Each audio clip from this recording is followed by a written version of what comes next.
नबी सल्लल्लाहु अलैहि वसल्लम लहानपणापासूनच लोकांच्या नजरेत विशेष होते. त्यांचा स्वभाव, त्यांची शांतता, त्यांची बुद्धिमत्ता आणि सर्वात महत्त्वाचे म्हणजे त्यांची सत्यनिष्ठा हे सर्व लोकांना आकर्षित करत असे. लोक त्यांना अल-सादिक अर्थात सत्यवादी आणि अल-अमीन म्हणजे विश्वासू म्हणत. आजच्या काळात अनेक जण खोट्या वचनांनी प्रसिद्ध होतात, लोकांना फसवतात, पण नबी सल्लल्लाहु अलैहि वसल्लम असे होते की त्यांना आपल्या आयुष्यभर एकही खोटं बोललं नाही. ते असे होते की त्यांच्यावर विश्वास ठेवण्यासाठी कोणालाही विचार करण्याची गरज पडत नसे.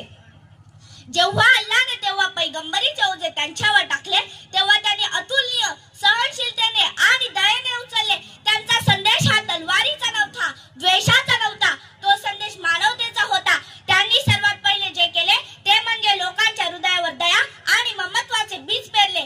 ते म्हणत, जो या पृथ्वीवर दया करेल, आकाशातील अल्लाह त्यावर दया करेल. ही दोहे